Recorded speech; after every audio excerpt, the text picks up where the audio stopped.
पहिल्या फेरीमध्ये विखे पाटलांनी 2300 मतांची आघाडी घेतलेली आहे। पहिली फेरी झालेली आहे आणि पहिल्या फेरीचे जे कल समोर येत आहेत त्यामध्ये विखे पाटलांनी 2300 मतांची आघाडी घेतलेली आहे। आपण पाहतोय 115 जागांवर महायुतीने आघाडी घेतलेली आहे, तर महाविकास आघाडीने 109 जागांवर आघाडी घेतलेली आहे आणि इतर जे अपक्ष आणि छोटे पक्ष आहेत त्यांनी 11 जागांवर आघाडी घेतली आहे। 120 जागी महायुती आणि 112 जागी महाविकास आघाडी ही सध्या आघाडीवर असल्याचं पाहायला मिळते। सुरुवातीचे हे कल आहेत, तर अपक्षांनी 11 जागांवर आघाडी घेतलेली आहे। महत्त्वाची अपडेट समोर आलेली आहे। कोपरी पास पाखाडीतून एकनाथ शिंदे आघाडीवर आहे। मुख्यमंत्री एकनाथ शिंदे, ठाणे हा एकनाथ शिंदे यांचा बालेकिल्ला आहे। कोपरी पास पाखाडीमधून ते आघाडीवर आहेत। त्यांच्या विरोधात केदार दिघे हे पिछाडीवर आहेत। कोपरी पास पाखाडीमध्ये एकनाथ शिंदे विरुद्ध केदार दिघे असा सामना आहे आणि यामध्ये एकनाथ शिंदे सध्या आघाडीवर पाहायला मिळत आहेत। आताची महत्त्वाची बातमी आपण पाहतोय, वडाळ्यामधून कालिदास कोळंबकर हे आघाडीवर असल्याचं पाहायला मिळतंय। सुरुवातीचे कल हाती येत आहेत। पहिले कल आपण पाहतोय 120 जागांवर महायुती आघाडीवर आहे, तर 112 जागांवर महाविकास आघाडीनं आघाडी घेतलेली आहे।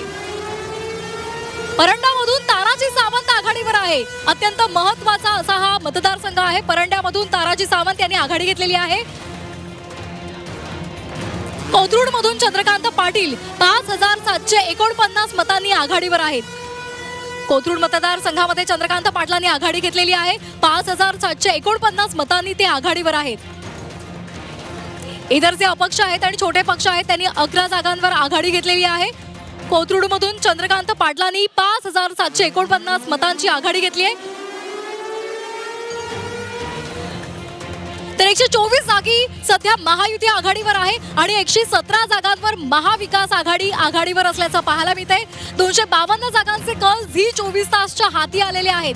अचूक आणि वेगवान अपडेट आपण झी24 तासवर पाहतोय। सध्या 252 जागांचे कल हे हाती आलेले आहेत। 288 विधानसभा मतदारसंघाच्या जागा आहेत आणि 252 जागांवर हे सुरुवातीचे कल आपण पाहतोय। अपक्षांनी 11 जागी आघाडी घेतलेली आहे, तर महायुती 124 जागांवर, महाविकास आघाडी 117 जागांवर आघाडीवर असल्याचं पाहायला मिळतंय।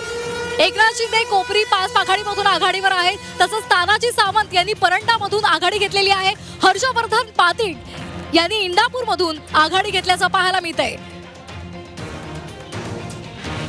तर आपण पाहतोय अगदी निवडणुकीच्या आधीच हर्षवर्धन पाटलांनी शरदचंद्र पवार यांच्या राष्ट्रवादीमध्ये त्यांनी प्रवेश केलेला होता आणि इंदापुरातून हर्षवर्धन पाटलांना उमेदवारी देण्यात आलेली होती आणि आता हर्षवर्धन पाटील हे इंदापूरमध्ये आघाडीवर असल्याचं पाहायला मिळतंय। अकोला पूर्वमधून रणधीर सावरकर आघाडीवर असल्याचं पाहायला मिळतंय। आताचे महत्त्वाचे अपडेट्स आपण पाहतोय झी24 तासवर। महायुती 124 जागांवर आघाडीवर आहे, महाविकास आघाडी 117 जागांवर आघाडीवर आहे, तर इतर जे 11 आहेत ते 11 जागांवर त्यांनी आघाडी घेतलेली आहे।